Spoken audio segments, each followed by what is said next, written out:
لاك ماركت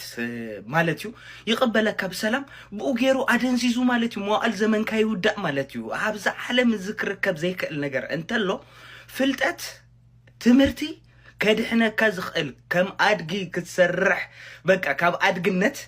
ناب برو مود كاتو كزخل اسو طراي مالتيو غنزب معلتاوي زحتم برازر غنزب معلتاوي برينت بقى ابز عالم زلو سبسي 10 بليون حيزو مالتيو غنزب واغا زيبلو درجه ابز مصلو غزي كخوني مالتيو برينتد بيبر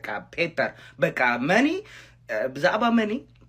ገንዘብ ክንፈልጦ ዘለና ነገር አለው ማለት እዩ ገንዘብ አለኒ ክንብሎ ንኽእሉ አይነት ነገር አይኮነን ንሁንኑ አይኮነን ምሳ ያለው 10 ቅርሺ አብቲ ሾፕ ኸይደ ክህቦይ ሰርኩሌት ገይሩ ድማ በገለ ገይሩ ናባይ ተመሊሱ ክመጽኡ ማለት ከምዚዩ በቃ ጀነሬት ዝገበር በቃ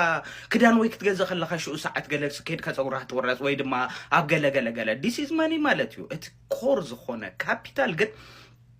حسابو ሓንጎልኩም ክትቅልብዎ ከለኹም ትምርቲ ማለት እዩ በቃ ትምርቲ የድሕነኩም ካብ አድግነት ትምርቲ የድሕነኩም ካብ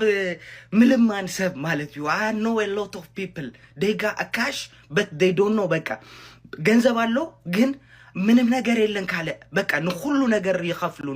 ነገር ይኸፍሉ ንሓንቲ ቀዳድ ወረቀት ከኪሎሜትር ጉሙ ማለት እዩ ነው ስለዝኾነ ክቡራት ይሕወት ጀስት በቃ በፍላይ ሕጅን ዘአቱ ዘሎ ወይ ድማ ያንግ ጀነሬሽን ማለት እዩ ትዝወደ ወዲኡሎ ኦሬዲ በቃ ከመለሶ ዘይከል ሰዓት ወዲኡሎ ማለት እዩ ይካል ይኸውን ግን ደሓናሎ በቃ አይ አቢ አይነስ አብቲ ዘለዎ ክጸኒሕ ኸእል እዩ ግን ነዚኦም መንእሰይ ጓልኩን ወድ ማለት እዩ ጀስት ተጠቀሙሉ ግዜኹም ማለት እዩ ተማሃሩ ትምርቲ Education is the key lomo beka education the key مفتاح beka አባሃላ ከባድ ዝኾነት አባሃላ ናይ ሶቅራጦስ education is the key ኣብ ሓደ ዓዲ ክትኣቱ ከለኻ እቲ ቋንቋ ወይ ድማ እቲ education እቲ መፍትሕ ናይ ተዓዲ በቃ እቲ ዝዓበየ ካቴድራል ብኡ ጌርካ ጥራይካ ክትከፍቶ ትኽእል አልሂም ከማን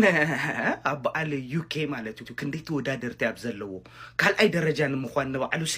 ከምኦም ተወዳዳሪ ንምዃን ክንዴ አቅም ዘድልዮ ዓዲ ኮይንካሲ ብዘይ ትምህርት ከሐልፋይ ወይ ድማ ከዕወቴ ገንዘብ በዝ አትዩዶ ግብል እዚ ናይ ሓበሻ ሲስተም ሰርኩሌሽን ሂዙካ